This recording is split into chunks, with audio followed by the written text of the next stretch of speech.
We open in the mess hall to find that Tom Paris has been gossiping about Kim, because Tom Paris is a dick. Kim trusts his new friends with an embarrassing event, and they all react with support and encouragement, and definitely not by laughing directly into his face. His belittling is interrupted by a distress call. We arrive at the ship calling for aid, and are told by a man in a Technicolor Dreamcoat that actually he's fine, thank you very much, and it's the crew of Voyager who are in distress.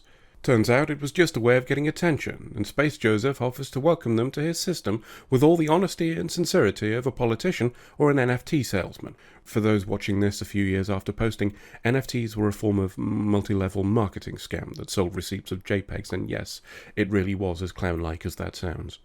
Anyway, Space Joseph teleports over with snacks, explains that his people have heard about them and their struggles, and invites them to his planet for shore leave. Everyone seems overjoyed at this prospect, except for Tuvok, who's a little bit more reserved, and I'll be honest, son, I'm with you on this one. On the planet, they're being shown around, and everyone's taking a very intense interest in them. Janeway asks about seeds for their hydroponics and crew rotations for shore leave, and Space Joseph brushes this off to his sidekick, then invites Janeway and Voyager's senior staff to a party. There's visible discomfort at the attention he's showing now, which could be down to her feeling overwhelmed with the attention, but I like to think it's a hint that she's seeing something more going on here. It seems Kim's rather taken with one of our hosts and relates their story to her. She's very interested in it, and explains that stories are very important to them, then, at the promise of more stories, grabs him and runs off to somewhere private to share them and experience some sexy wind. Yes, really. Except this place has 2 suns, whereas the homeworld only had 1. Turns out the alien teleporters work a bit better than ours, and we're some 40,000 light-years away. A couple of those, and, well, they could get home. Back on the planet, Janeway's getting smashed with Space Joseph. Kim interrupts and explains there's a super teleporter here, and they might be able to shove Voyager through one. Space Joseph pisses on the idea, though, explaining that they don't share tech because it might fall into the wrong hands. In fact, it's one of their central laws, or to put it another way, a directive they consider to be of prime importance, and if there's one thing we've learned thus far, it's that such things are always treated with the respect they deserve. Up on Voyager, everyone's having a big old whine about those uppity alien bastards not helping them.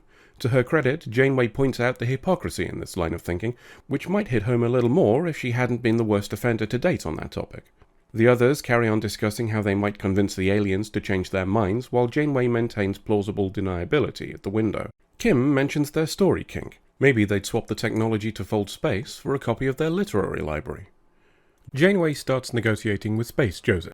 She offers to give them all the books, the best books, bigly books, in exchange not for the tech itself, but for them using the super teleporter to fire them across the Gamma Quadrant. The aliens wouldn't even have to share the tech, just use it on them. Space Joseph says he'll ask his bosses about it. In engineering, B'Elanna is talking to Seska, a Maquis member who's always at the forefront of attempts to sow division, and definitely isn't being given an increasing amount of airtime and name checks in an attempt to make her relevant for some sort of upcoming shock reveal. She says that she's going to miss her brother's birthday and that this will be terrible when we have the potential to access tech that can send them home, a speech that results in B'Elanna taking a poke around the super teleporter tech, despite being expressly forbidden to do so by Janeway. Even Lieutenant Broken Nose pitches in, and with such sterling moral characters behind the idea, I'm sure this is definitely above reproach. Down on the planet, Kim's being led astray by his alien beau to meet Space Joseph's sidekick. He says he's willing to exchange their super teleporter tech for the stories, but keep stum about it, alright? Oh, and he says Space Joseph never had any intentions of helping them, 'cause he's a wrong-un. Back on board, Kim explains the situation to Paris, B'Elanna and Seska, then buggers off to see the captain, while Seska talks about doing some mutiny, leaving B'Elanna to question her loyalties. Janeway thanks Kim for telling her about the shady deal, and Tuvok says the stuff about Space Joseph may be bullshit, so we deal with his sidekick. But Janeway thinks Space Joseph's a wrong-un too, and decides to go and poke him. When Kim's dismissed, Tuvok points out that dealing with the sidekick would be him breaking the law, not them, and Janeway takes a poor view of this, despite her internal struggles of principles versus getting the crew home. On the planet, Janeway asks Space Joseph if he's talked to his bosses. Not yet, he responds, but he totally definitely will at some point. Besides, what's the rush? Why not stay? But Janeway's clocked him now. He's only interested because she's new. This species gets bored quickly, and they're the flavour of the month. He says he doesn't like being judged, and Janeway tells him to go fuck himself. After all, he's all about pleasure, and that should be something he enjoys. On Voyager, Janeway tells Tuvok that Space Joseph was a lying shit.